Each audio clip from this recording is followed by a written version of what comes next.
Hi everybody, Ron Nava here with your El Cajon Speedway Report. Now I found myself down in San Diego with the camera and I thought I'd drive by the site of the old El Cajon Speedway. And as you look behind me, you can see it's fenced off in a big empty dirt lot. 5 or 6 years later. Who is the brain surgeon that thought of this? You know, shutting down that track in as big a hurry as they were to shut it down. The lease was up. They could have given them another 3-year lease, another 5-year lease. It would have been fine because guess what? It's empty and it's not doing anything. It looks like they're going to use it for local airport expansion. Fine. Do something with it. If you're going to sit on the place for 3 or 4 years, you know, might as well make some income off it, generate some local tax money and do all that other stuff.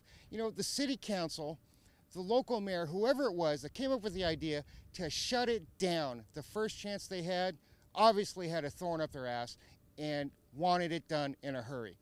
Probably not a race fan, probably somebody that got annoyed with the noise because they lived close by, who knows.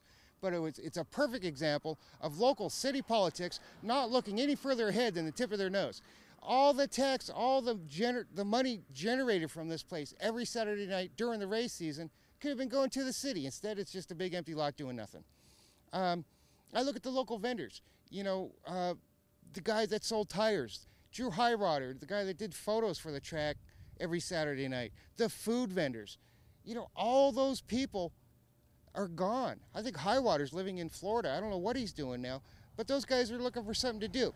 Another thing they did is they took that local income, that local tax money, and forced it into other markets. Now guys are up at the Orange Show, they're at Irwindale, or they just quit racing altogether. And, you know, it's a direct result of just the corrupt, short-sighted, self-serving city politics that plague our country and our older racetracks. This place was here for 50 years. What's another 3 years? You know, as far as I'm concerned, whoever it was that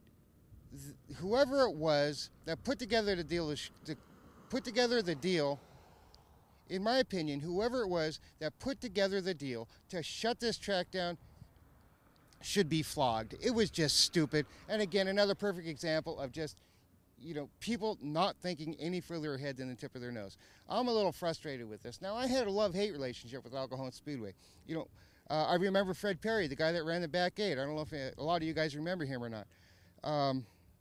The track promoter, Steve Brucker, God rest his soul. The whole Brucker family ran this place for years and years and years. Charlie Minch, not one of my favorite guys, but you know what? He was here every week supporting the local racers. So, you know, this is pretty much it for my El Cajon Speedway report. Another example of you know, short-sighted, self-serving politics doing what they want to do and losing out on the income from all the local racers and forcing our money into other markets. Well, for the local politicians that put this together, whoever it was in such a big hurry, here's a message from me to you and the horse you rode in on. That's it for the El Cajon Speedway Report. My name is Ron Nava, and this is RPM TV.